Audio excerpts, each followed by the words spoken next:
It is a great pleasure to be here with you, the pioneering razor-sharp cohort of public leaders. And I must say that just listening to where you're all from and the various talents and skills that are here, even without the training, it's evident that our country is going places. And this program is obviously one that will ensure that that happens, just as we heard from Mr. Aigboje. It's difficult to overstate the importance of having well-trained, knowledgeable, and well-motivated public servants. Our governments have never been short of ideas, and I'm sure you know that. We're not short of ideas, policies, roadmaps. Indeed, we have some of the best written and most insightful policies on practically all issues, but we always fall flat on implementation. The reason is the quality of human resources that we deploy in the public sector.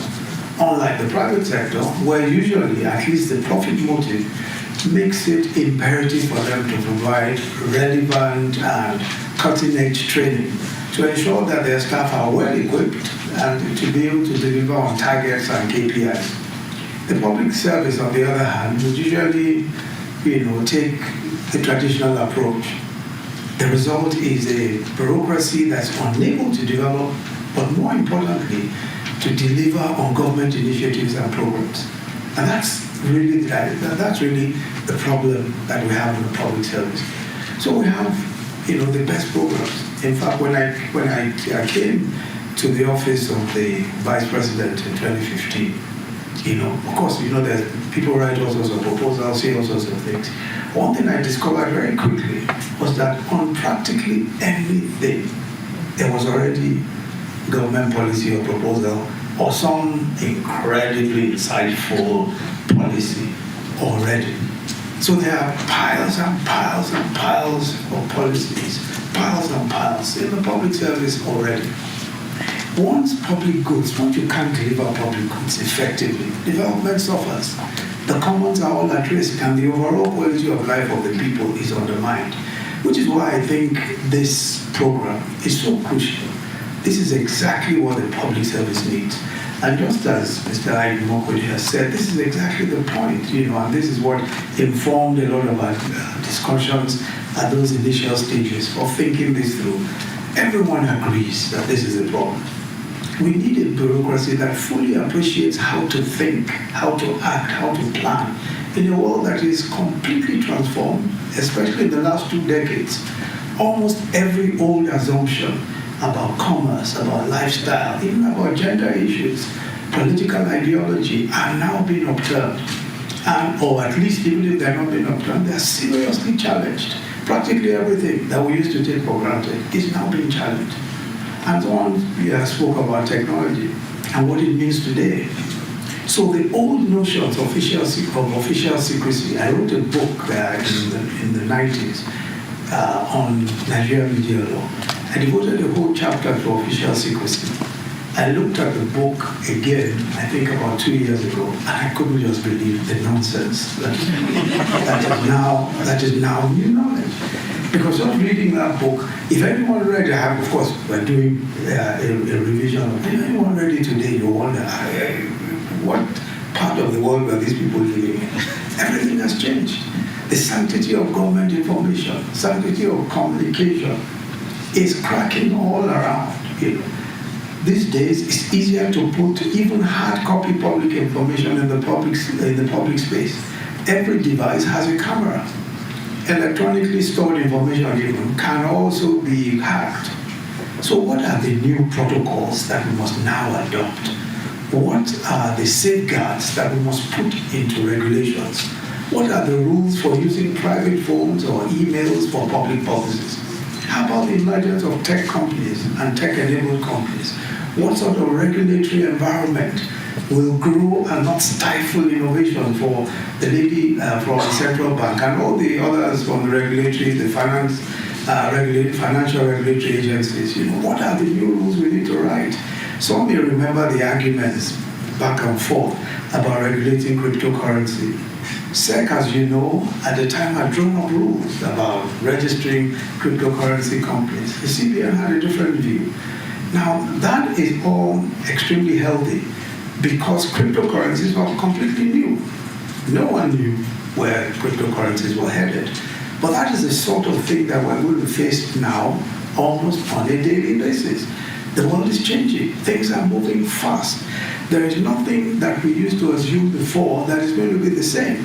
So the sorts of individuals in the public service who write the rules and regulations, people like yourselves, must be people who now understand what is new. It means that you must read, and I'm going to come to that in a moment. But it also means that you must be ready for the changes. You can't sit down there and say, well, this is how we used to do it, or this is what is in the books, what is in the rules. We've got to change that. Writing the rules for new phenomena, stuff that the whole world is trying to grapple with. I'm doing so quickly. And with the understanding that there are types and challenges, these are the types of things that today's public officer will face. How about governance issues? Recognizing that ensuring integrity in the workplace is not just a moral issue, it's an existential issue for the country itself. If there is anything that is big, if there is any problem that today the governments or our governments, not just federal government, but state governments face, it is governance, integrity, corruption, petty corruption, grand corruption. Those are the major problems today.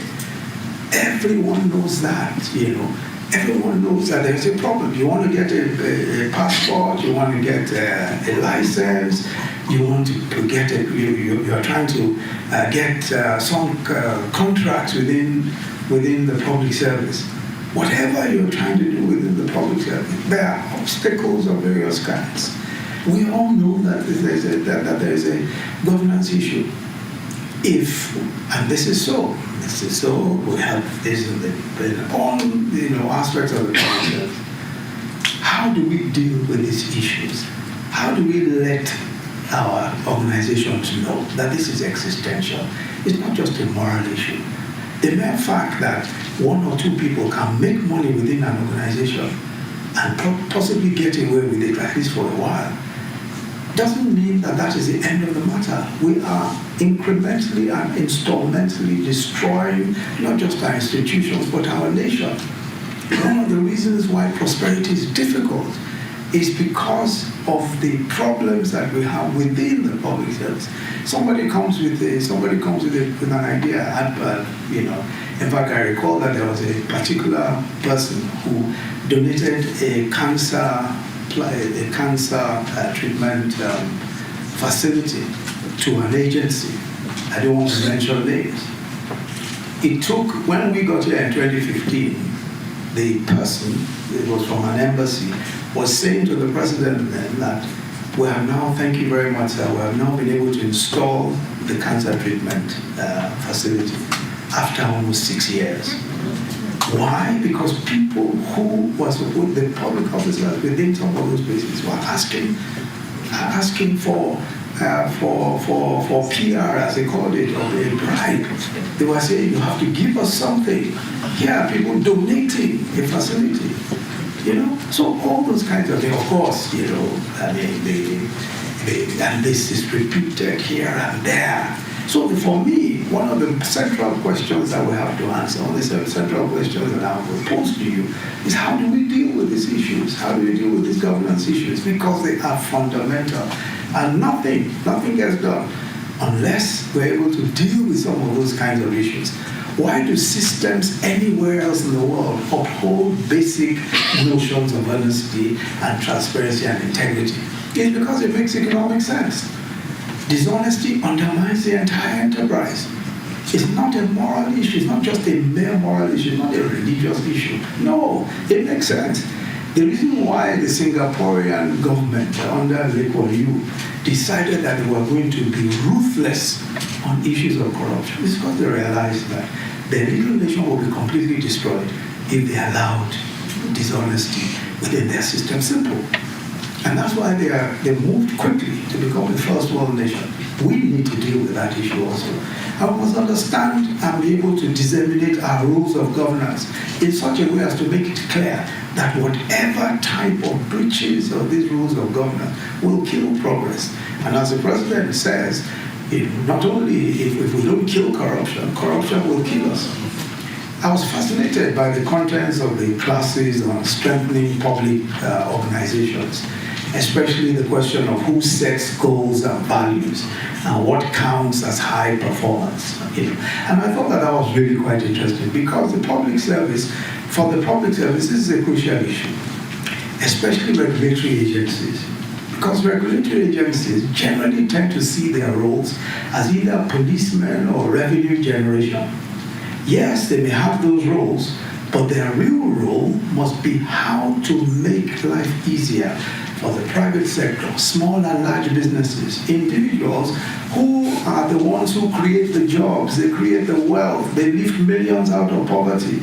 The business of the regulator cannot be just to be a policeman or revenue generation and all of that. Your business must be to facilitate all of the private sector enterprises, businesses, and individuals, because that is where the wealth of the nation lies. People in the public sector, all of us complain, there are no jobs, there are no jobs, there are no jobs. But we are responsible too. Because if you don't, if for example, NAFTA, and there's one from NAFTA, if for example, it takes a year, and I'm not necessarily criticizing NAFTA, but I'm saying that if, for example, it takes a year for me to register my product, if I'm an entrepreneur selling beauty products, and it takes me, and I've invested all the money I have trying to develop a product. I now develop a range of 10 products or 15 products, and it takes me 1 year to get a NAFTA number. And I don't get the NAFTA number in 1 year. What happens to business? What happens to the business?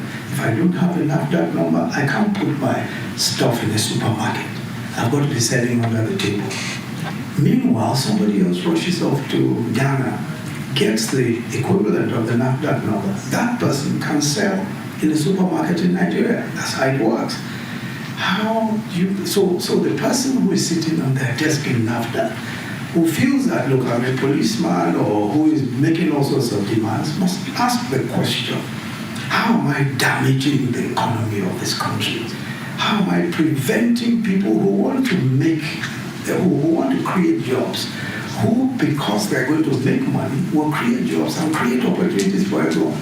How am I delaying that? How am I stopping that? And those are the sorts of questions that we must ask ourselves. What does high performance mean in a regulatory agency? Is it how many people you stop? Is it how many people you delay? Or is it how many people you are able to ensure get along and do their business? So we must be facilitators. In the various agencies, we must be facilitators. One of the things that we talk about extensively at PEBEC was, what do we do with our regulatory agencies? We have the MSME clinics, which we go all over the states of the Federation. We'll go with the regulatory agencies, all of the regulatory agencies. And the whole idea is for the MSMEs to meet with the regulators so that they can complain and tell us about them. Everybody has a huge complaint about something or the other. But the whole point is that we want the regulator to understand that you are a facilitator. You are a business facilitator. If you are not facilitating business, if you are not making it easier for people to do business, then we have a problem. And that's one of the reasons why people complain about our business environment in Nigeria. I met with a group of ladies who do business in Abuja, almost 200 of them, and everybody had a complaint about somebody or the other coming. This time is environmental, the next one comes and says you haven't paid this, you haven't paid that. It's difficult to get practically everything. So that kind of environment kills enterprise. And our people are very enterprising. They want to do business. And so we ought to be able to support that. So performance must be determined by fidelity to the ultimate values that we pursue. What we want is an economy that is robust and prosperous. The only way by which we should be able to judge the performance of regulatory agencies is how are you faithful to those values? Are you developing the sort of society we want? Are you developing the sort of economy we want? Or what exactly is it that you're doing?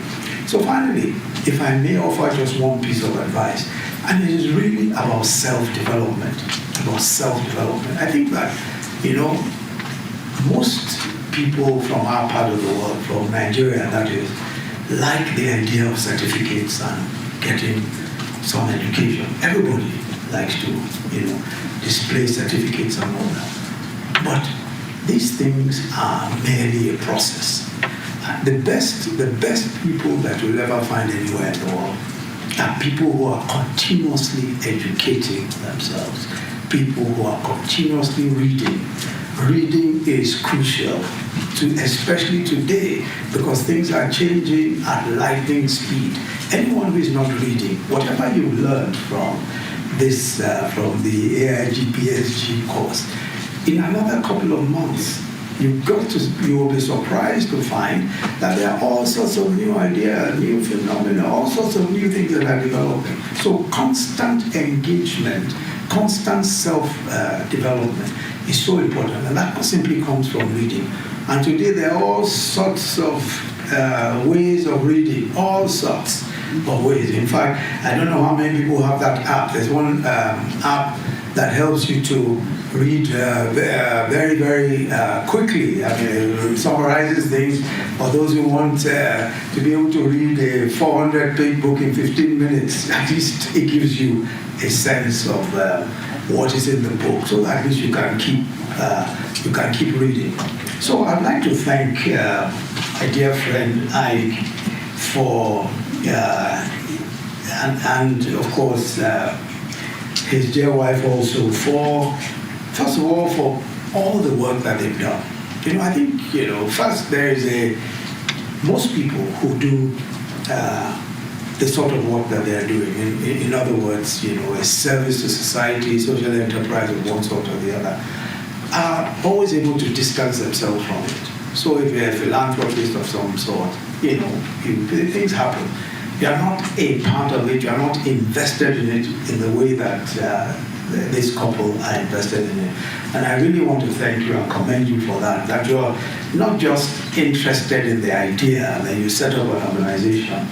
You are working, day and night, looking at these issues and trying to do the very best you can. And especially for the public service of Nigeria. I mean, anyone who, if you work hard with orphans and with the very poor and all that, at least you almost feel that maybe God at least will reward you for it. I'm not so sure how one feels when you are giving back to the public service, whether you feel the same way. But I must say that all of this work is service to God, so long as we're serving man and we're improving the quality of people, we're improving the quality of governments, we're serving God in a very, very unique and exceptional way. So I want to thank you and commend you all for that. And also to thank the School of Government, the Oxford University, for all of for putting together all of this. And to say to the ladies and gentlemen who are here that I wish you all the very best in the coming years, and I'm frankly waiting to see all of the great impact that we will make.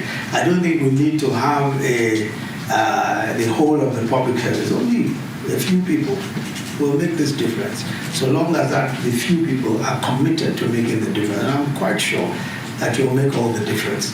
Thank you all very much. But I also want to commend the Aig-Imoukhuede Foundation for ensuring that we have an all-female.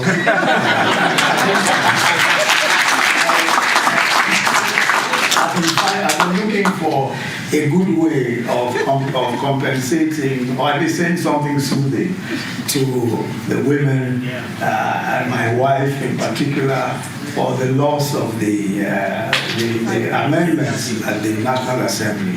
I thought that was really quite a terrible thing indeed. So I've been looking for some silver lining somewhere, and I think that this is really Thank you all very much.